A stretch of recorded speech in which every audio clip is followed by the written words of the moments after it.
Hey everyone, welcome to my channel. तो ये है क्लास 4 की me and my world EVS के बुक, जिसमें आज हम करेंगे चैप्टर नंबर 12 वेस्ट मैनेजमेंट। जो हमारे घर का कूड़ा होता है, वेस्ट होता है, आपने कभी सोचा है कि उसका किस तरह से मैनेजमेंट होता है, उसका क्या किया जाता है?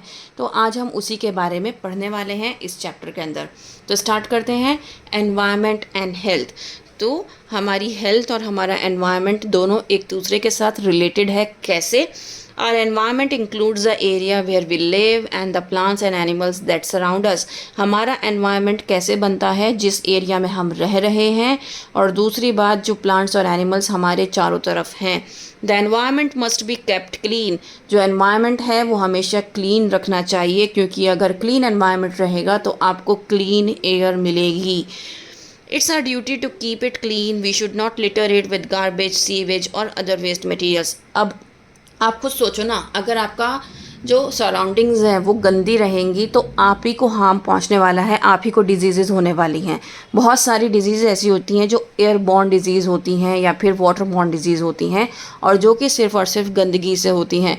अगर आपके आसपास सफाई रहेगी तो आपको इस तरह की कोई भी बीमारी नहीं होगी। ठीक है ना?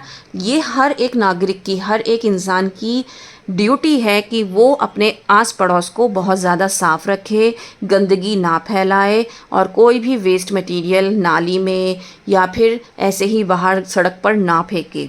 ठीक है ना? We should follow the right way of disposing of the garbage. तो अगर हमें गार्बेज को फेंकना भी है तो उसका डिस्पोज ऑफ करने का तरीका होता है। हर जगह जेनेटर मौजूद हैं। आपको अपने घरों में जेनेटर ज़रूर लगाने चाहिए। वो रोज़ाना आएंगे, बेल बजाएंगे, आपसे कूड़ा मांगेंगे, आप उनको कूड़ा दो और फिर वो कूड़ा लेकर जाएंगे और उसको डिस्पोज ऑफ करेंगे। A clean environment keeps us healthy.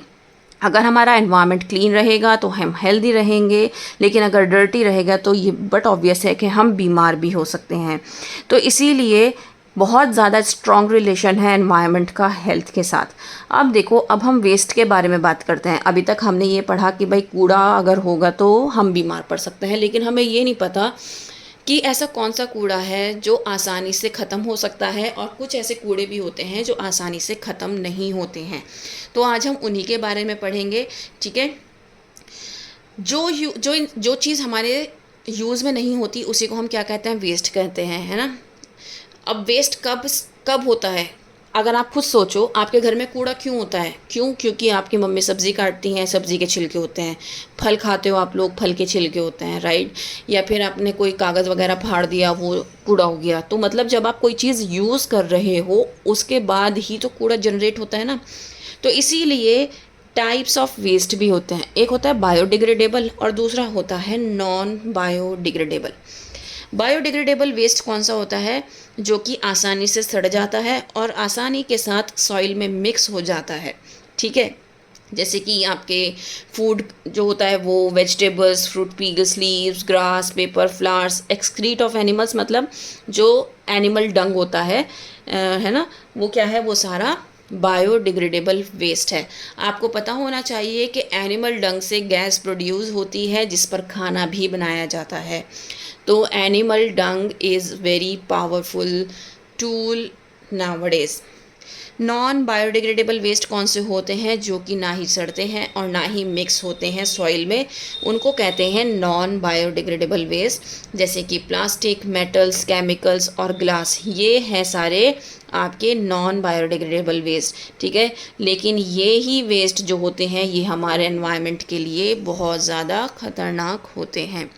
अब देखो, बायोडिग्रेडेबल वेस्ट में क्या होता है कि ये अगर सॉइल में मिक्स हो रहे हैं तो ये सॉइल को क्या कर रहे हैं? फर्टाइल बना रहे हैं। ये सॉइल को न्यूट्रिएंट्स प्रोवाइड कर रहे हैं, ताकि आप उसमें कोई भी क्रॉप लगाओ तो आप उसमें जब ह्यूमस डालो तो वो बहुत अच्छी ग्रो करे। आपने ह्यूमस का खाद तो सुनी होगी ना, ऑर्गेनिक खाद। ये ऑर्गेनिक खाद ही बनती है इससे। ठीक है ना? अब डिस्पोजेबल ऑफ वेस्ट, हम किस तरीके से डिस्पोज ऑफ करें, किस तरीके से उसको ख़त्म करें वेस्ट को। ठीक है? अब ये चीज़ बहुत ज़्यादा इम्पॉर्टेंट है हमारे एनवायरनमेंट के लिए। अगर आपने वेस्ट को तरीके से डिस्पोज ऑफ नहीं किया तो ये हमारे एनवायरनमेंट को डैमेज भी कर सकता है। आपने देखा होगा बहुत सारी बीच जो होती हैं वो बहुत गंदी होती हैं। क्यों? वहाँ पे लोग खाना लेकर जाते हैं और सब कुछ वहीं फेंक देते हैं, प्लास्टिक बॉटल्स वगैरह, जिससे क्या हो जाता है, बहुत ज़्यादा गंदगी हो जाती है और कभी कभी तो वो सब चीज़ें पानी के बहाव के साथ समंदर में भी चली जाती हैं, राइट। जिसकी वजह से क्या होता है, जो वाटर एनिमल्स हैं उनको भी नुकसान होता है। So we should not throw waste on the street, it makes the surroundings dirty and spread diseases. ये आपको पता है कि अगर आप जितने भी वेस्ट मटेरियल हैं या पेपर वगैरह हैं, पॉलीथीन्स हैं, ये अगर आप ऐसे ही फेंक दोगे तो ये नाली में चले जाएंगे, ब्लॉकेज क्रिएट करेंगे। अल्टीमेटली क्या होगा, आप ही को ये हार्म पहुंचाने वाले हैं। Our municipality collects the garbage from all over the city and dumps it to a garbage dumping sites called landfills. तो हर जगह पे ना लैंडफिल्स प्रेजेंट हैं। लैंडफिल्स का काम क्या होता है, आपके घर से कूड़े वाले ने कूड़ा उठाया, ठीक है, वो क्या करता है, वो वहाँ जाके डंप कर देता है लैंडफिल्स ने। लैंडफिल्स जो है वो जो रिहायशी एरिया होता है जहाँ पे हम लोग रह रहे होते हैं उससे काफ़ी दूर जाके बना हुआ होता है, ठीक है। और वहाँ पे ना कंपोस्ट पिट्स बने होते हैं बड़े बड़े, ठीक है, जिससे क्या होता है वहाँ पे वो उसको डाल देते हैं। जो बायोडिग्रेडेबल वेस्ट होता है वो सारा उसके अंदर चला जाता है, जिससे कि खाद बनती है, ऑर्गेनिक खाद, जो बाद में क्रॉप्स को दी जाती है, ठीक है। It is the duty of every citizen to segregate the garbage generated at home into biodegradable and non biodegradable before disposing it of. ये हर इंसान की एक ड्यूटी है कि जब वो कूड़ा इकट्ठा करे तो उसको सेग्रीगेट करे, मतलब उसको अलग अलग करे। जो बायोडिग्रेडेबल वेस्ट है उसको अलग करे और नॉन बायोडिग्रेडेबल वेस्ट को अलग करे, ठीक है। जो मतलब जो आसानी से सॉइल में मिल सकता है उसको अलग करे और जो नहीं मिल सकता उसको बिल्कुल अलग करे। और हमें अपने आसपास को बहुत ज़्यादा क्लीन रखना है। Garbage van does not come any day, we should not throw it on the road.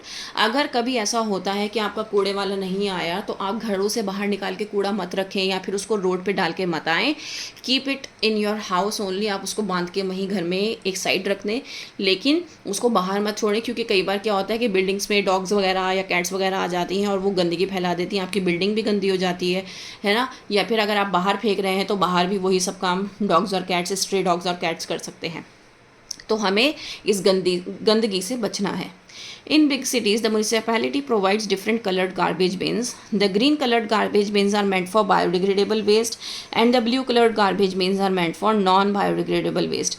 We must separate the biodegradable and non-biodegradable waste before disposing of the garbage. आपने देखा होगा, वैसे दिल्ली में भी ये हुआ है कि इस तरह के डिब्बे बांटे गए थे, डस्टबिन्स बांटे गए थे ब्लू और ग्रीन, ताकि हम कूड़ा अलग अलग डिस्पोज ऑफ करें। लेकिन लोगों ने क्या किया, ऐसा बिल्कुल भी नहीं किया। उन्होंने सारा कूड़ा एक ही जगह रखा, जिससे अल्टीमेटली उन्हीं को परेशानी हुई। जो जो म्यूनिसिपैलिटी के थे उनका पैसा भी खर्च हुआ और लोगों ने उसका मतलब उनको रिटर्न भी नहीं दिया। I mean, अलग अलग सेग्रीगेट भी नहीं किया वेस्ट को। तो हम किस तरीके से मैनेज कर सकते हैं वेस्ट को? We can manage waste in the following ways. All biodegradable waste should be composted. It should be put in a compost pit. We should make a compost pit in our garden. If no such space is available, we should dispose it off separately. Someone else will compost it where the space is available. एक तो सबसे अच्छा तरीका ये है कि आपका अगर आपके घर बहुत बड़ा है और आप उसमें कंपोस्ट पिट बना सकते हो जहाँ पे आप अपने बायोडिग्रेडेबल वेस्ट को डाल सकते हो, तो आप ये काम कर सकते हो। और अगर आपके घर में जगह नहीं है तो आप कूड़े वाले को ही या फिर आप कूड़ा अलग अलग कलेक्ट करो, बायोडिग्रेडेबल और नॉन बायोडिग्रेडेबल। जो वेस्ट रिसाइकिल हो सकता है, ऐसा कौन सा वेस्ट है जो रिसाइकिल हो सकता है? पेपर रिसाइकिल हो सकता है, ग्लास, मेटल्स, प्लास्टिक, ये क्या है, रिसाइकिल हो सकते हैं। तो ये अलग से वेस्ट कलेक्टर को या कबाड़ी वाले जो आते हैं उनको हमें देना चाहिए। पेंट्स, केमिकल्स, ये टॉक्सिक वेस्ट हैं, इसको बिल्कुल अलग ही सेपरेटली क्या करना चाहिए, डिस्पोज ऑफ करना चाहिए। We should follow three Rs of waste management. अब 3 आर्स कौन कौन से हैं? Reduce, reuse, recycle. ये 3 आर्स हैं और ये बहुत इंपॉर्टेंट आर्स हैं। जब हम वेस्ट मैनेजमेंट की बात कर रहे हैं तो हमें 3 आर्स को बहुत समझने की ज़रूरत है। रिड्यूस मतलब पहले तो आप चीज़ों को ख़रीदना कम कीजिए। जब आप चीज़ कम खरीदेंगे तो बट ऑब्वियस है आपके पास कूड़ा कम होगा, ठीक है। डिस्पोजेबल कप्स और जो प्लेट्स होते हैं उनका यूज़ बिल्कुल बंद कर दीजिए, क्योंकि ये क्या है, ये आपका कूड़ा ही कर रहे हैं। डिस्पोजेबल क्या होता है, आपने खाया फेंका, है ना, तो ये कूड़ा ही क्रिएट करते हैं अल्टीमेटली। तो इन सब से आपको बचना है, रिड्यूस करना है। रीयूज़ वो चीज़ जो आप बार बार यूज़ कर सकते हो, उसको क्या करना है, आपको थ्रो नहीं करना है, यूज़ करना है। जैसे कि प्लास्टिक जार्स, ग्लास, ठीक है, हम क्या कर सकते हैं, इनको रीयूज़ कर सकते हैं। टेक्स्ट बुक्स को हम क्या कर सकते हैं, किसी को दे सकते हैं ताकि वो आगे अपनी पढ़ाई कंटिन्यू करे, या फिर एनजीओज़ में हम दे सकते हैं, है ना। अपने ओल्ड क्लॉथ्स और टॉयज़ जो हैं वो हम नीडी पीपल को क्या कर सकते हैं, दे सकते हैं। तो इस तरीके से क्या हो रहा है, वो रीयूज़ हो रहा है। रिसाइकिल का मतलब क्या होता है, किसी भी यूज्ड आइटम को आप उसको फिर से क्या करो, एक रॉ मटेरियल में कन्वर्ट करो और एक नया प्रोडक्ट बना दो। जैसे कि प्लास्टिक, ग्लास, पेपर, मेटल्स, ये क्या है, ये सारे रिसाइकिल हो सकते हैं, ठीक है। तो इनको हमें क्या करना है, इनको अलग ही हमें कलेक्ट करके रखना है, ठीक है। और ये हमें किसको देना है, कबाड़ी वाले को देना है, ताकि वो रिसाइकिल के लिए चला जाए और एक हमें नया प्रोडक्ट फिर से मिल जाए। उम्मीद करती हूँ ये तीनों रिड्यूस, रीयूज़ और रिसाइकिल 3 आर्ट्स आपको अच्छे से समझ में आए होंगे, है ना। ये चैप्टर इम्पॉर्टेंट है वेस्ट मैनेजमेंट का, क्योंकि ये हमारी लाइफ से रिलेटेड है, ठीक है ना। तो इसको आपको बहुत ध्यान से समझने की ज़रूरत है। उम्मीद करती हूँ समझ में आया होगा। Please like, share and subscribe. That's all. Thank you.